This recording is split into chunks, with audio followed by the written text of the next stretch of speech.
देखिए, क्रिकेट जगत में कोई ऐसा फैंस नहीं होगा जो सचिन तेंदुलकर को नहीं जानता हो। एक समय था जब सचिन इंडियन टीम की धड़कनें हुआ करते थे। वो जब मैदान में आते थे तो विपक्षी टीम के लिए सबसे बड़ा खतरा साबित होते थे। सामने वाली टीमें उन्हें आउट करने के लिए तरह तरह के पैंतरे आजमाती थी, पर जिस दिन उनका दिन होता था उस दिन उन्हें आउट करना बहुत मुश्किल हो जाता था। और ये बात तो हम सभी जानते ही हैं कि उनके द्वारा बनाए गए रिकॉर्ड कितने विशाल हैं। जहां टेस्ट में उनके नाम 600 के साथ कुल 51 शतक हैं, तो वहीं एक दिवसीय क्रिकेट में उनके नाम एकमात्र 100 के साथ कुल 49 शतक दर्ज हैं। उन्होंने वनडे क्रिकेट में दोहरा शतक उस समय लगाया था जब कोई कल्पना भी नहीं कर सकता था कि ऐसा भी हो सकता है, लेकिन सचिन ने इसे सच कर दिखाया था।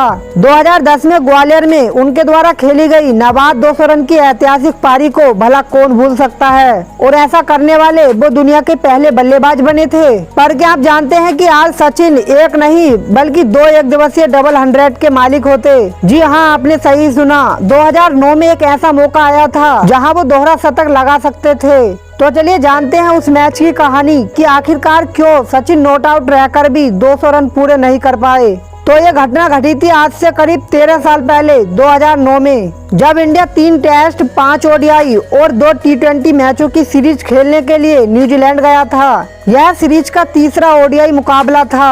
8 मार्च 2009 को जब ब्रेंडन मैकुलम ने टॉस जीतकर पहले फील्डिंग करने का फैसला किया, तो शायद वो नहीं जानते थे कि यह फैसला उनके लिए कितना गलत साबित होने वाला था।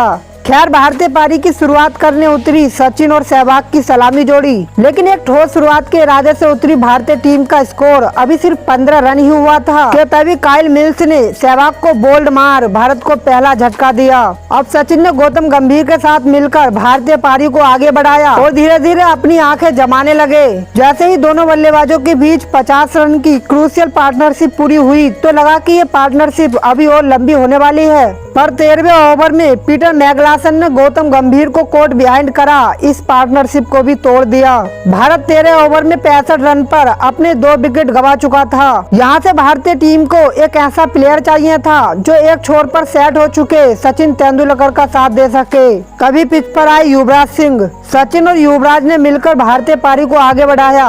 पहले तो दोनों बल्लेबाजों ने न्यूजीलैंड की स्विंग बॉलिंग का डटकर सामना किया, और फिर जैसे ही मैच मिडल ओवर्स में पहुंचा और पिच बल्लेबाजों के लिए आसान हुई, वैसे ही दोनों छोरों से अटैकिंग शॉट लगने लगे। सचिन जहां रिस्ट द्वारा बाउंड्रीज लगा रहे थे तो वहीं युवराज सिंह पावर हिटिंग का इस्तेमाल करके रन बना रहे थे। दोनों तरफ से लगातार प्रहार हो रहा था, और 24वें ओवर में जब युवराज सिंह ने एक ह्यूज 6 मार अपना अर्धशतक पूरा किया तो भारतीय टीम का टोटल स्कोर भी 150 रन के करीब पहुंच गया।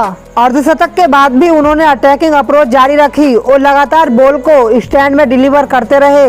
दोनों बल्लेबाजों के बीच 100 रन की पार्टनरशिप भी पूरी हो चुकी थी। न्यूजीलैंड के लिए इस पार्टनरशिप को तोड़ना बहुत जरूरी हो गया था, वरना जिस तरह से यह साझेदारी चल रही थी उस तरह से भारत एक बहुत बड़ा टारगेट सेट कर सकता था। और जब 30वें ओवर की पहली बॉल पर युवराज सिंह ने एक बड़ा हिट मारा तो भारत का स्कोर भी 200 रन के पार पहुंच गया। लेकिन अगली बॉल पर इलियट ने कोर्ट बिहाइंड करा उनकी 60 बॉल में 87 रन की तेज तर्रार पारी को वहीं समाप्त कर दिया, और इस तरह 138 रन की इस पार्टनरशिप का भी एंड हो गया। युवराज सिंह के आउट होने के बाद सचिन का साथ देने आए MS धोनी। सचिन और धोनी ने मिलकर भारतीय मोमेंटम को लूज नहीं होने दिया, और देखते ही देखते सचिन ने सिंगल लेकर अपने करियर का 43वां शतक पूरा कर लिया। शतक के बाद भी उन्होंने अपनी मास्टर क्लास जारी रखी और बैक टू बैक बाउंड्री मार उन्होंने अपने 150 रन भी पूरे कर लिए। अब तक सब कुछ ठीक ठाक चल रहा था और भारतीय फैंस ये एक्सपेक्ट कर रहे थे कि सचिन आज 200 रन तक पहुंच सकते हैं। लेकिन 44वें ओवर की सेकंड लास्ट बॉल पर जैसे ही सचिन ने शॉट खेला वैसे ही उन्होंने अपने पेट की मांसपेशियों में खिंचाव महसूस किया। वो दर्द में थे लेकिन फिर भी खेलते रहे, पर जब उस असहनीय दर्द को सहन करने में असमर्थ हुए तो उन्होंने फिजियो की मदद ली, लेकिन दर्द इतना तेज था कि फिजियो भी कुछ न कर सके। और आखिरकार उन्हें मैदान छोड़कर जाना पड़ा। इस तरह मास्टर ब्लास्टर 133 बॉल में 163 रन बनाकर रिटायर्ड हट हो गए और उनका पहला दोहरा शतक बनाने का इंतजार 1 साल तक और बढ़ गया।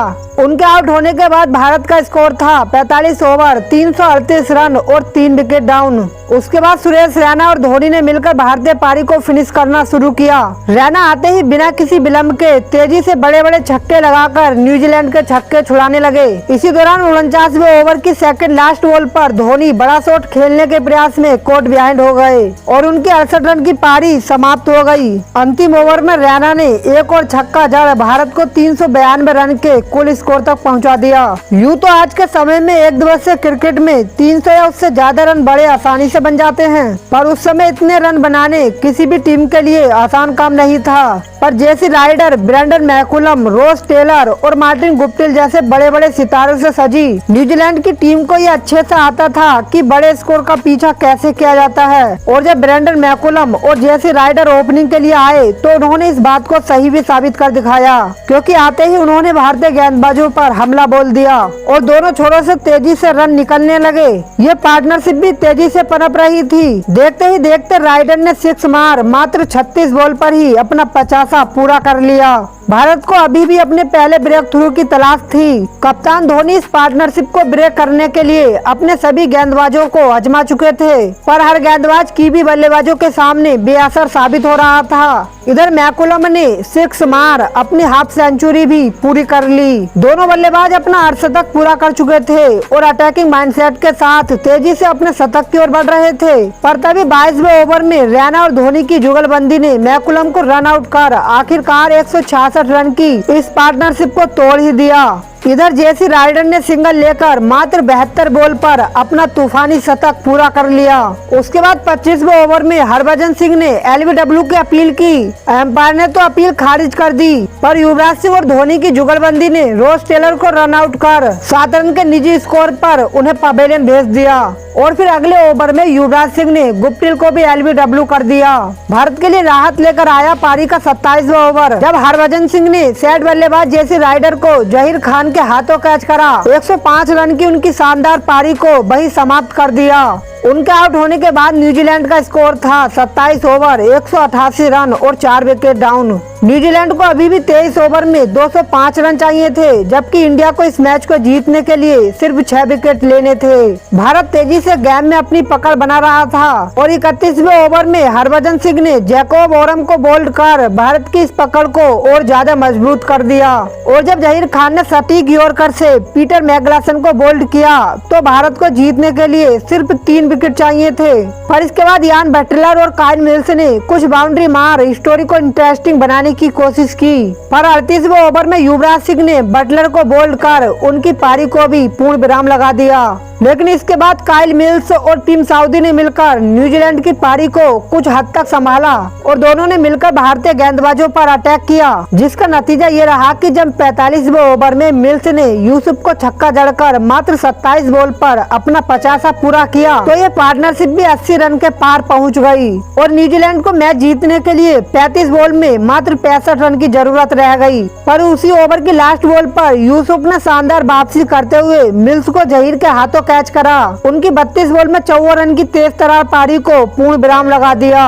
इसके बाद 46वें ओवर की पहली बॉल पर प्रवीण कुमार ने सऊदी को कोर्ट एंड बॉल कर 334 रन पर न्यूजीलैंड की टीम को ऑल आउट कर दिया। इस तरह भारत ने 58 रन से इस मुकाबले को अपने नाम कर लिया। तो दोस्तों, अगर आपको इस मैच की स्टोरी पसंद आई हो तो उस इंडियन टीम के लिए और सचिन तेंदुलकर की उस महान पारी के लिए एक लाइक जरूर दें और कमेंट बॉक्स में बताएं कि अगर उस दिन सचिन रिटायर्ड हट ना हुए होते तो क्या वो अपना डबल 100 पूरा कर पाते। और ऐसी ही इंटरेस्टिंग स्टोरी पाने के लिए हमारे चैनल को भी सब्सक्राइब कर लें। बाकी जल्द मिलेंगे आपसे एक ऐसी ही क्रिकेट स्टोरी के साथ, तब तक के लिए धन्यवाद।